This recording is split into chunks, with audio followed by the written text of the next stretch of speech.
RS brothers లో ఆషాఢం KG sale మళ్ళీ మొదలైంది. మరెన్నో క్రేజీ ఆఫర్స్ ఖైదీ చేయండి ఆర్ఎస్ బ్రదర్స్. ఏమిట్రా అరుపు? అక్క అక్క నువ్వెట్లాగైనా అచ్చిబాబుని కబుర్లలో పెట్టు, నేను వెళ్ళి సీనుబాబుతో మాట్లాడొస్తాను. మాట్లాడం కదే, సీనుబాబును ఎట్లాగైనా బుట్లో పెట్టు. చి పట్టడం ఏంటి, నేను సీనుబాబును ప్రేమిస్తున్నాను. తోటకూర కట్టేం కాదు. నువ్వు ఇక్కడే ఉండు, నేను ఇప్పుడే వస్తాను. రాజుబాబు ఏంటి నిన్న రాత్రి బుచ్చిబాబుకి పాము కరిచిందంటగా? కనిపించే కరవేం చేద్దే. అది సరే గాని మొన్న నేను పప్పు రుబ్బానుగా, సుందరేముంది? అచ్చిబాబు ఎంత బాగా పప్పు రుబ్బాడక్క అంది. అందా? అయితే సుందర ప్రేమలో పడుతున్నట్టే. సరే గాని కొంచెం గ్లాసు గడిపెట్టు. గ్లాసులు కడగల. ప్రేమ కోసం ఏమైనా చేయాలి కదా. అవును కరెక్టే. అవును సుందరి కనిపించదేటి? నీళ్ళకెళ్ళింది గాని వస్తది, ముందు గ్లాసులు కడిగిపెట్టమ్మా. ఓకే. ఏంటి సీనుబాబు ఇక్కడే నిలబడిపోయావు? ఎండకి నీ ఎర్రటి బుగ్గలు కమిలిపోతే నే చూడలేని బాబు, లోపలికి వచ్చిందా? పర్వాలేదండి. చీ అండి ఏంటి, నేను అసలు వయసులో నీకన్నా చిన్నదాన్ని, పోసన ఎక్కువైపోయి కొంచెం బొద్దుగా ఉన్నానంతే. నేను అసలు 7 మల్లెలెత్తు. ఒరే అచ్చి ఏం చేసి వస్తున్నావురా? గ్లాసులు కడుగుతున్నాను. అదే గ్లాస్ టీ తాగుతున్నాను. వస్తున్నావా లేదో? వస్తున్నాను. మావా లోపల సప్పిడ్స్ కుమారి ప్రేమలో రెండో పాఠం చాలా ఘాటుగా చెప్తోంది. అచ్చిగా నిన్ను కందులెట్టద్దు, నువ్వు వెళ్ళిపో. ఈ కర్మ నువ్వు బాగుపడవు సుందరి.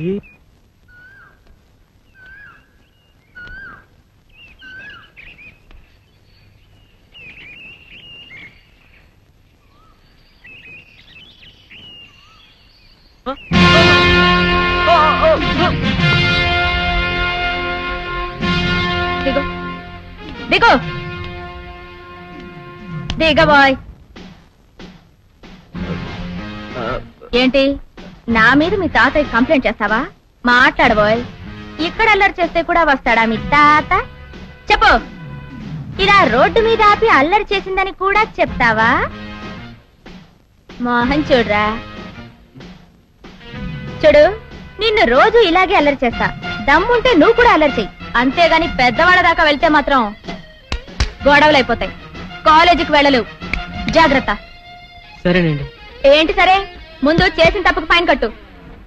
ఆ చూపేంటి, లంచ్ అవర్ లో క్యాంటీన్ వచ్చి కూల్ డ్రింక్ ఇప్పించుకో, సరేనా? అలాగేనండి. ఇక నేను వెళ్ళొచ్చా? మోహన్ చూడరా, వెళ్ళ.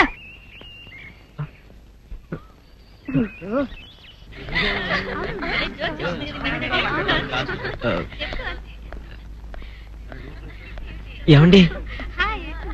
ఏమిటి ఇన్నాళ్ళు మనం వెంటపడ్డా పట్టించుకున్నవాడు ఈ వేళ మన వెనకాల పడుతున్నాడు?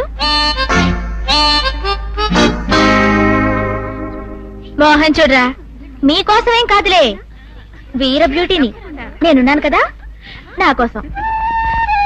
అవును కదా? ఏంటి క్యాంటీన్కి వెళ్దామా? వాట్? నిన్న దాకా మన కాలేజీలో కలిసాం, అప్పుడే క్యాంటీన్కి రమ్మని పిలుస్తావా? క్యాంటీన్కి వెళ్ళాక ఐ లవ్ యు అంటావా? ఏమిటోనే పాపం, వెళ్ళకపోతే ఫీల్ అవుతాడు. సరే పద.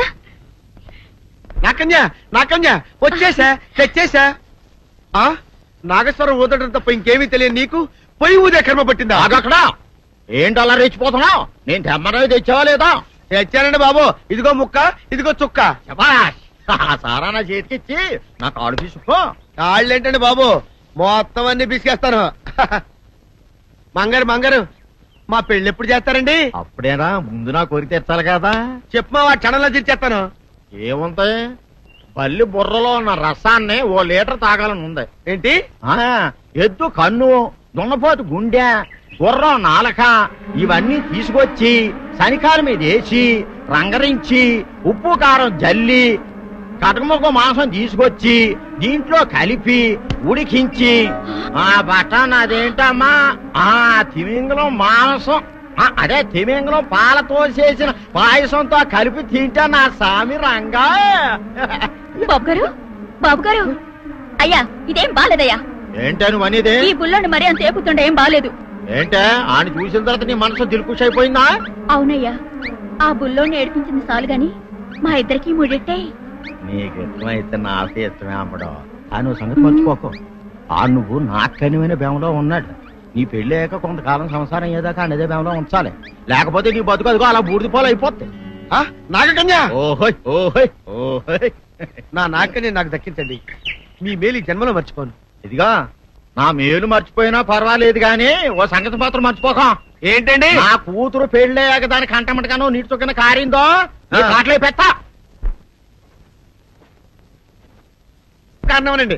శబాష్ శబాష్, అయితే నీ షాదీ రేపారా? నాగకన్యా,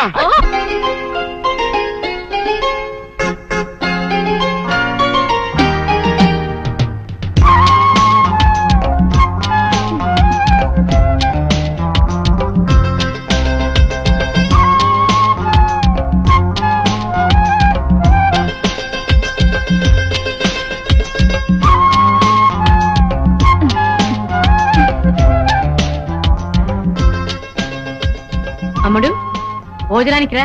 చెప్పు. ఆ?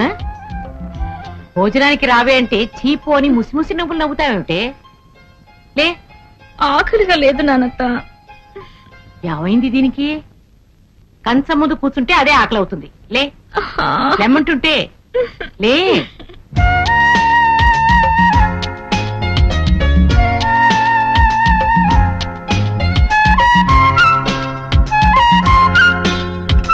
ఏమిటి అలా కెలుపుతున్నావు? తిను.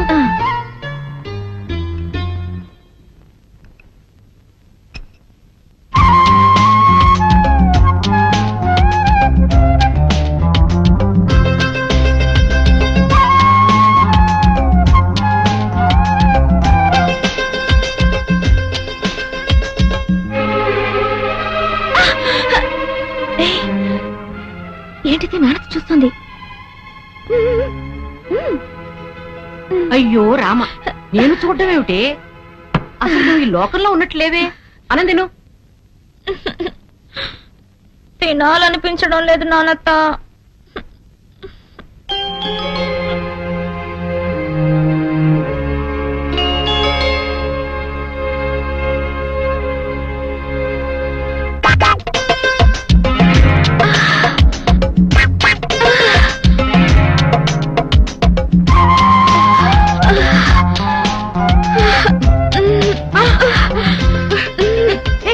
ఏమిటి ఇది? వదలవేరా నువ్వు? ఏమిటి ఇవాళ ఏమైంది నీకు? అదే అర్థం కావడం లేదు నానత్త. ఆకలి కావడం లేదు, దాహం వేయడం లేదు, నిద్ర రావడం లేదు. డాన్స్ చేయాలనిపిస్తోంది నానత్త. అమ్మడు, ప్రేమలో పడ్డావా? ఎందులో పడ్డానో తెలియదు కానీ అందులోంచి బయటికి రావడం ఇష్టం లేకుండా ఉంది. సందేహం లేదు, పడిపోయావు. నాకే తెలీదు, నీకెలా తెలుసు? ఈ పైత్యాలన్నీ ప్రేమ రోగం లక్షణాలే. మోహన్ చూడరా, ప్రేమించడం సిగ్గుపడవలసిన విషయం కాదమ్మా. ఎవరా అదృష్టవంతుడు? నువ్వు ప్రేమించిన కుర్రవాడు మంచివాడైతే మీ నాన్న అవునన్నా కాదన్నా ఆ అబ్బాయితోనే నీ పెళ్లి జరిపిస్తాను. ఎవరతను? ఎదురింటి సీను.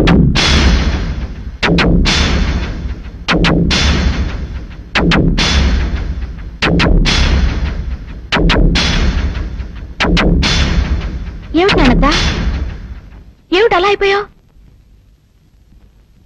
అమ్మడు, జీవితం అనేది పూల తోట లాంటిది. అందులో పూల మొక్కల్ని పెంచాలి గాని పిచ్చి మొక్కల్ని పెంచకూడదు. నువ్వు పూల మొక్కను కొని పిచ్చి మొక్కని పెంచుతున్నావు. ఇదేంటి నానత్త? క్షణ క్రితం పెళ్లి చేస్తానని చెప్పి ఇప్పుడు ఇలా అంటున్నావేంటి? నువ్వు ఆ కుర్రవాణ్ణి తప్ప ఇంకెవరిని ప్రేమించినా నేను ప్రోత్సహించేదాన్ని. ఆ దేవుడే కాదన్నా పెళ్లి చేసేదాన్ని. ఏ సీనుకేం తక్కువ? గుణం తక్కువ, కులం తక్కువ, డబ్బు లేదా, అందం లేదా? ఏం తక్కువ అని కాదంటున్నావు?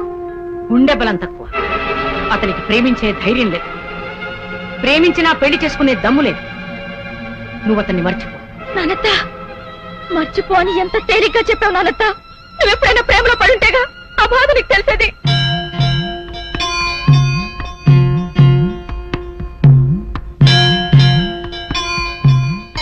నానత్త, అమ్ముడు, ప్రేమ గురించి నాకు తెలియదని ఇంకెప్పుడు అనద్దమ్మా. నువ్వు ప్రేమలో పడ్డట్టే నీ వయసులో నేను కూడా ప్రేమలో పడ్డాను. రియలీ? ఎవరు నాన్నత?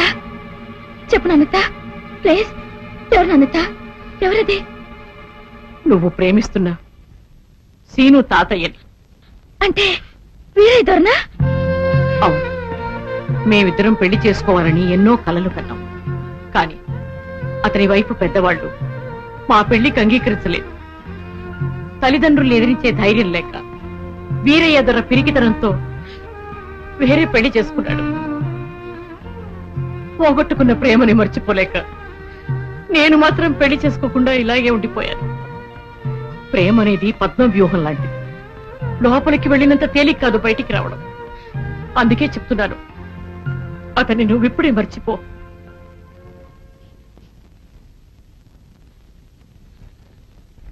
అందరూ వీరేదొరలు కాదు కదా నాన్నత. సీనుని మర్చిపోవడం కాదు, అతనికి ప్రేమతో పాటు ధైర్యం కూడా నేర్పి మా ప్రేమలో విజయం సాధిస్తాను.